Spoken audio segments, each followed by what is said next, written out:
Hello, Edge programmers. This is my first video lecture series on CSS. So, in this video lecture series, we are discussing about what is CSS, types of CSS, syntax of CSS, and CSS selectors. Okay, what is CSS? CSS stands for Cascading Style Sheet. It handles the look and feel part of the web pages and overall website also. It is easy to learn and understand, but it provides powerful control over the presentation of an HTML document. CSS describes how HTML elements are to be displayed on a screen, paper, or in media. Okay. What types of CSS? There are basically three types of CSS, and these are as follows. First is external CSS, second is internal CSS, and third is inline CSS. Okay, external CSS. External CSS contains separate CSS file which contain only style property with the help of tag attribute. Okay, इसका means ये है कि external CSS में सिर्फ separate CSS file होती है जो कि .css एक्सटेंशन से सेव होती है और उसमें सिर्फ स्टाइल प्रॉपर्टी से रिलेटेड ही कंटेन्स होती है स्टाइल और कुछ नहीं. CSS property written in a separate file with .css extension and should be linked to the HTML5 using link tag. Okay. Internal CSS. Internal CSS used when a single HTML document must be styled uniquely. Okay. Next point is CSS rules set should be within the HTML5 in the head section. Okay. Inline CSS. Inline CSS contains the CSS property in the body section attached with element is known as inline CSS. This kind of is specified within HTML tag using the style attribute. So next up is CSS selectors. Basically, 5 types of CSS selectors: element selector, ID selector, class selector, universal selector, grouping selector. Element selector that means जिसमें हम element के base पे, element के name के base पे styling करते हैं तो उसे हम एलिमेंट सेलेक्टर कहते हैं. फॉर एग्जांपल कोई टैग होगा पी, उसकी हमने स्टाइलिंग दे दी है, टेक्स्ट अलाइन उसका सेंटर दे दिया है एंड कलर दे दिया है उसका red. ID selector, sorry, okay. Class selector. Class selector जो होता है, the class selector select HTML element with a specific class attribute. And class selectors जो होते हैं वो डॉट एक्सटेंशन के थ्रू शो होते हैं.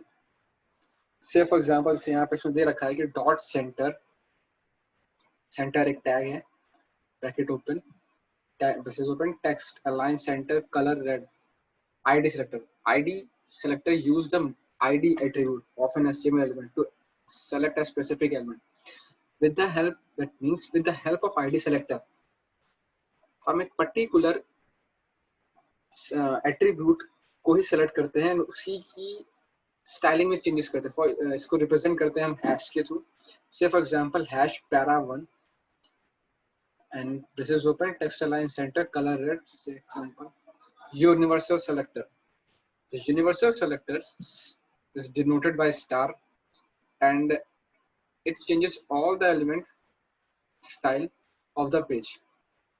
For example, star, tag open, bracket open, text align center, color blue and bracket close. Grouping selector. Grouping selectors का use हम लोग तब करते हैं जब हमें एक ही स्टाइल मल्टीपल स्टैक्स पे देनी होती है. जैसे कि अगर हम अब लास्ट सब में देखा हमने class selectors, ID selector, element selector. अगर एक ही स्टाइलिंग हमें तीन सेलेक्टर या फिर 3 टैग्स की देनी है तो हम ग्रुपिंग सेलेक्टर का यूज करते हैं. इससे लाइन ऑफ कोड हमारे कम यूज होते हैं, इसलिए हम ग्रुपिंग सेलेक्टर का यूज करते हैं. So now just moving to some examples on basis of CSS. सबसे पहले हम अपना एडिटर ओपन करेंगे. एडिटर ओपन किया एंड एडिटर में जहाँ पे बस कोड है अपने ड्राइव में जाऊंगा, CSS फोल्डर, मैंने फाइल्स फोल्डर सेलेक्ट करा,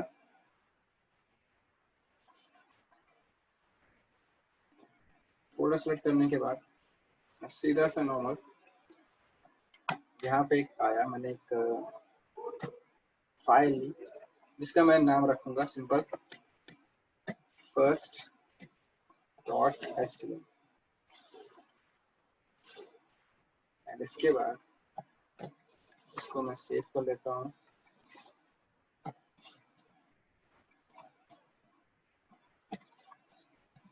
first dot html save. Normal सी एग्जांपल हमने html लिखा, टाइटल में हमने फर्स्ट CSS साम। ओके, तो सबसे पहले हम ये देखते हैं कि एक्सटर्नल CSS को लिंक कैसे करते हैं HTML फॉर्म के थ्रू। तो हम नॉर्मल सा टैग ओपन करेंगे एंड लिंक लिखेंगे एंड सीधा आ गया पूरा टैग, पूरा कोड हमारे पास एज इट इज आ गया with the help of editors. And जो href टैग है, हम यहाँ पे अपना CSS फाइल को एड ऑन कर देंगे। बाय डिफॉल्ट मेरे CSS फोल्डर में कोई भी स्टाइल CSS फाइल नहीं है, तो मैं सबसे पहले राइट क्लिक करके न्यू फाइल पे जाऊंगा एंड उसके बाद कंट्रोल एस करके सेव करूंगा एंड फाइल का नाम दे मैं कुछ भी दे सकता हूँ, style.css। ओके, तो मैंने एक style.css नाम की फाइल बना ली। मैं अच्छा href टैग में style.css as it is input tag कर दूंगा। टाइप करने के बाद नॉर्मल सा रहेगा कि तो सपोज मैं चाहता हूँ कि मेरे जो पेज है, वेब पेज है फर्स्ट डॉट html का, इसका कलर चेंज हो गया, तो मैं यहाँ पे बॉडी मैंने दिया, बॉडी टैग के अंदर मैंने बैकग्राउंड कलर दे दिया। तो आइए जरा चेक करते हैं कि क्या एक्सटर्नल CSS वर्किंग कर रही है। इसको ब्राउजर पे ओपन करूँगा, ब्राउजर पे ओपन करते देखते क्या होता है।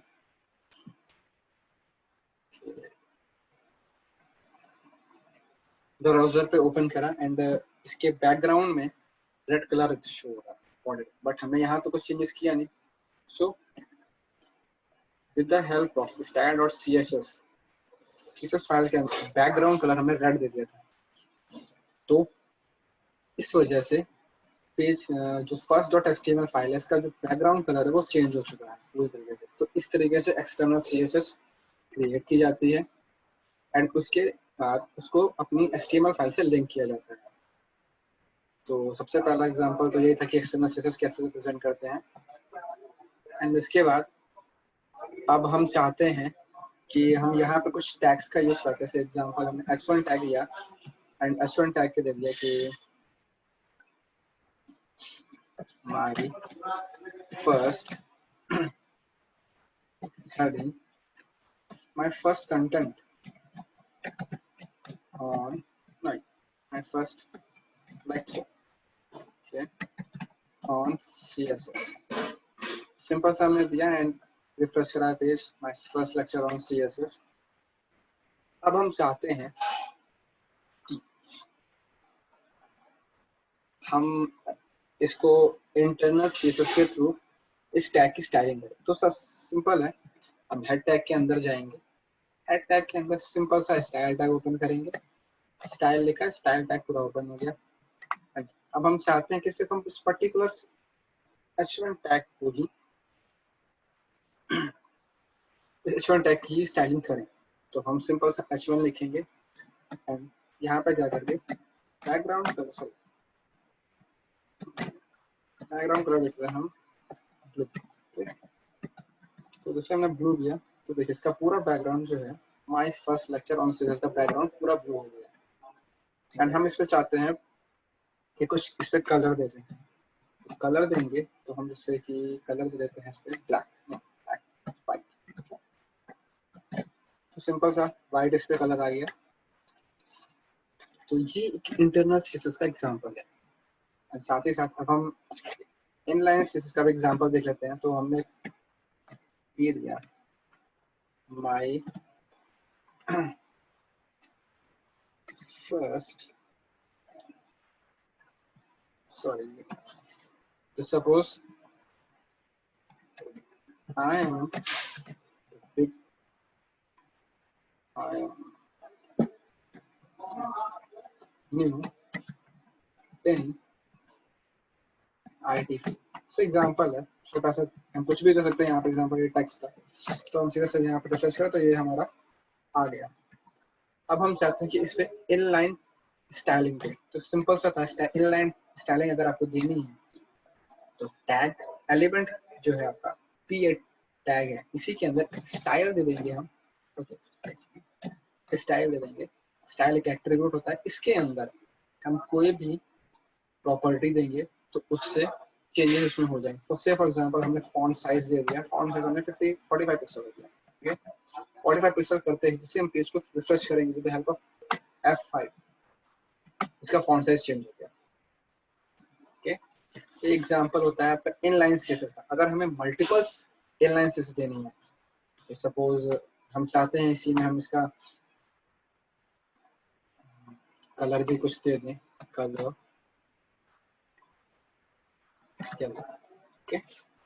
येलो दे दिया, और जैसे पेज रिफ्रेश करेंगे जैसे इससे कलर चेंज हो गया। ये एग्जांपल होता है इनलाइन सीएसएस का। ओके, अगर आपको एक्सटर्नल सीएसएस रिप्रेजेंट करनी है तो आप external CSS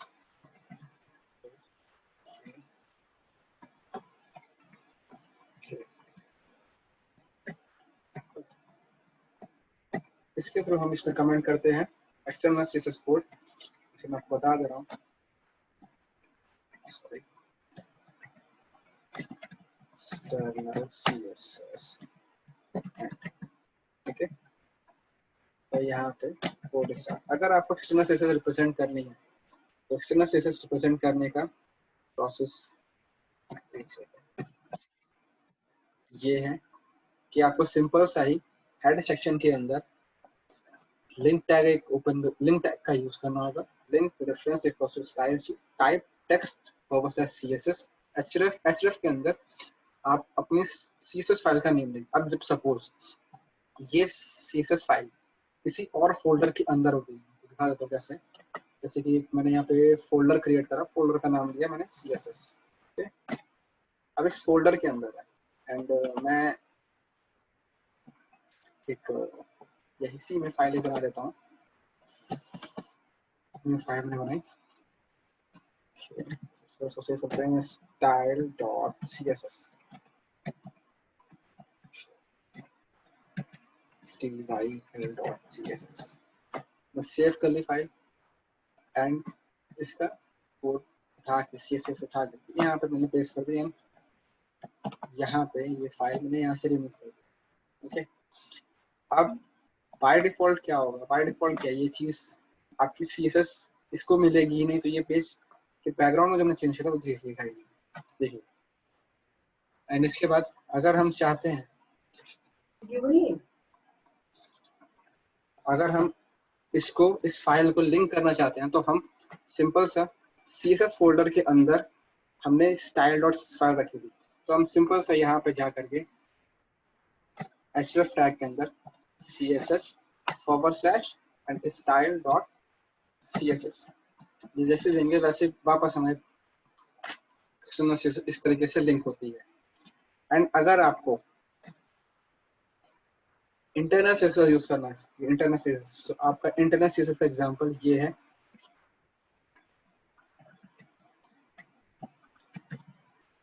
internal CSS code start, simple सा है, कुछ ज्यादा हार्ड नहीं होता है। Internal CSS code and simple. Okay, ये एक इंटरनल सीएसएस का एग्जांपल इसमें। एंड ये जो आपने यहाँ हमने यूज करा है स्टाइल एट्रीब्यूट के अंदर उसकी प्रॉपर्टीज दी, ये आपका इनलाइन सीएसएस का यूज होता है। Okay, so now we just move on to selectors. अब सेलेक्टर्स 5 तरीके के होते हैं। First is element selector. Element selector in the sense जैसे कि हमने कोई टैग दिया, टैग हमने यहाँ h1 टैग लिया, p टैग पैराग्राफ टैग लिया, H1 stands for heading tag. हमने H1 टैग लिया, H1 हमारा एक एलिमेंट है, तो हमने यहाँ पे उसकी स्टाइलिंग कर दी। हम यहाँ पे करें या फिर स्टाइल डॉट फाइल में जाके चेंजेस करें, दैट डजंट मैटर, हमने इसकी स्टाइलिंग करी।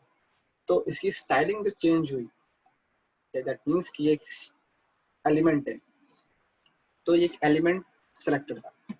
अब मैंने यहाँ पे एलिमेंट सेलेक्टर बता दिया, बट मुझे क्लास सेलेक्टर बताना है। मैं सिंपल सा मैं टैग ओपन करूँगा H1, मैंने क्लास ले ली, क्लास दे दी मैंने इसकी heading, okay, and tag use किया, I am software, just for example software engineer, okay, in XYZ कम एग्जांपल था, तो मैं एग्जांपल के हिसाब से लिया इसको। एंड हम चाहते हैं कि अब जब देख पा रहे हैं H1 टैग यहाँ पे भी है, H1 टैग यहाँ पे भी है, तो बाय डिफॉल्ट क्या हो रहा है, H1 टैग की प्रॉपर्टी यहाँ पे भी कॉल हो रही है, H1 टैग की प्रॉपर्टी यहाँ पे भी कॉल। हम चाहते हैं कि इसकी प्रॉपर्टी अलग कॉल हो, H1 इस वाले H1 की और इस वाले H1 की अलग हो। तो हमने यहाँ पे क्लास दे दी थी हेडिंग से, तो हम सिंपल सा यहाँ पे जाएंगे एंड यहाँ एक डॉट लगाएंगे एंड लिख देंगे हेडिंग। हेडिंग लिखते ही हम यहाँ पे चेंज, यहाँ से हम इसकी इसी की चीज से उठा लेते हैं, हम चेंजेस कर देंगे इसमें, चेंज कर दिया उसे, ओके, येलो और ग्रीन, मैं कुछ भी कलर देता हूँ, मैं ग्रीन दे दिया। जैसे देखिए अब इस H1 टैग की CSS चेंज हो गई। इस H1 टैग ये एलिमेंट है, तो एलिमेंट की बैकग्राउंड कलर ब्लू हो गया एंड कलर उसका व्हाइट हो गया, जैसे कि यहाँ पे शो हो दिख रहा है। एंड इस H1 जिसकी क्लास है हेडिंग, इसकी प्रॉपर इसकी स्टाइलिंग देखिए आप, इसका बैकग्राउंड कलर येलो है एंड कलर है ग्रीन, बैकग्राउंड येलो है, कलर इसका ग्रीन है, तो ये एक क्लास सेलेक्टर है। अब हम नेक्स्ट चीज पे पहुंचते हैं, आईडी सेलेक्टर। हम आईडी सेलेक्टर का यूज करते हैं अपनी सेलेक्ट स्टाइल डॉट से स्टार्ट करना। तो सबसे पहली बात, जब भी हम आईडी सेलेक्टर का यूज करते हैं, पहले मैं एक आईडी सेलेक्टर सबसे बना लूं, टी टैग मैंने दे दिया, आईडी मैंने दी paragraph,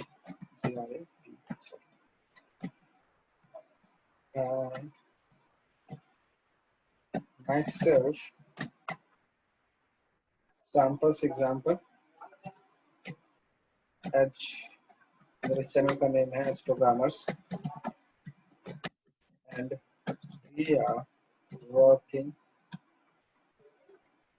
on website development, app development and digital marketing.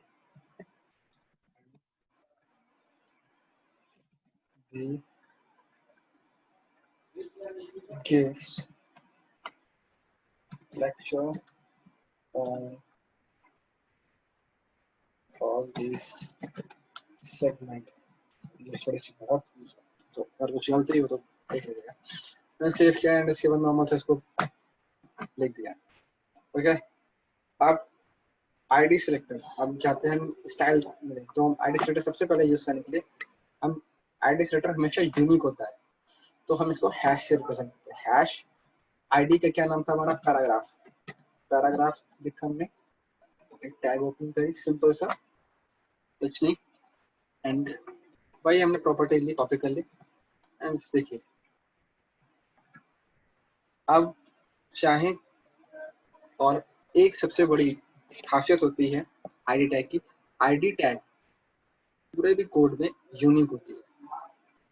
किसी भी एलिमेंट की एट्रीब्यूट आईडी सेम नहीं होती है, क्लासेस सेम हो सकते हैं बट आईडी कभी सेम नहीं होती है। ये डिफरेंस होता है क्लास एंड आईडी के बीच में, क्योंकि बहुत जगह ये चीज पूछी भी जाती है कि what is the difference between ID and class. तो क्लासेस जो होती है वो मल्टीपल्स हो सकती है बट आईडी हमेशा यूनिक होती है। सो इसको, इस पॉइंट को भी हमेशा याद रखिएगा कि आईडी हमेशा यूनिक होती है, क्लास हमेशा मल्टीपल हो सकती है। अब हम नेक्स्ट सेलेक्टर पे पहुंचते हैं। नेक्स्ट सेलेक्टर था हमारा यूनिवर्सल सेलेक्टर। हम चाहते हैं कि एक ही प्रॉपर्टी पूरे पेज पे रन करें। हम कुछ नहीं चाहते कि सबकी अलग अलग हो, हम चाहते हैं सबकी एक ही हो प्रॉपर्टी। तो सिंपल सा है, इसको एक बार कमेंट कर देता हूँ। मैंने इसको कमेंट कर दिया एंड सिंपल सा इसको मैंने रिप्रेजेंट होता है स्टार, इसको मैंने कमेंट कर दिया एंड इसके बाद इसको मैं सिंपल सा रन कराता हूँ। तो देखिए स्टार मैंने दे दिया। Okay okay, background colour blue है, ठीक, इसका बैकग्राउंड ब्लू है एंड कलर है वाइट। तो बैकग्राउंड ब्लू है, कलर वाइट है, देख सकते हैं। तो जैसे ये एक inline series example, inline series में हम चेंजेस नहीं किए तो हम इसको भी हटा के देखते हैं। तो सेव कर दें एंड इसके बाद पूरे पेज पे वही चेंजेस हो गए जो हमने स्टार में दिए। हम जब जहाँ चाहते कि हम फॉन्ट साइज दे दें, फॉन्ट साइज 48 पिक्सल समझ लेते हैं फॉर एग्जाम्पल, तो इसमें 48 पिक्सल सबका कर दिया। ये एग्जांपल होता है यूनिवर्सल का। जब आपको एक ही स्टाइलिंग पूरे पेज के हर एक एलिमेंट, हर एक एट्रीब्यूट में करनी है, तब हम लोग यूनिवर्सल एट्रीब्यूट का यूज करते हैं। ठीक, सो एंड लास्ट होता है आपका grouping selectors. Grouping selector in the sense, जैसे मैं आपको एग्जांपल थोड़ा सा देता हूँ। सबसे अब हम चाहते हैं कि पी टैग हम लेते हैं, पी टैग हमने लिया, टैग हमने लिया this is my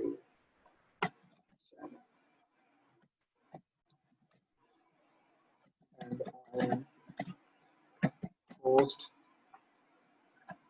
on the web developer। Okay, तो हम चाहते हैं, जैसे सिर्फ सा हमने इसको रखा, हम चाहते हैं कि इस पी टैग की प्रॉपर्टी और इस एच टैग की property styling, for example styling same हो जाए। तो हम सीधा सा h1 सिंपल से किया, देखिए पूरा का पूरा चेंज।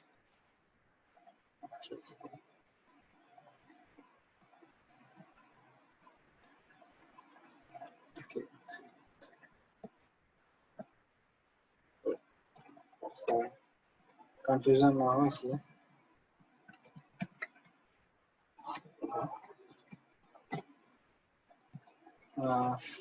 हम रेड नहीं, रेड में दे सकते, yellow. Simple yellow colour, pen उसका फॉन्ट कलर हो गया, येलो बैकग्राउंड है।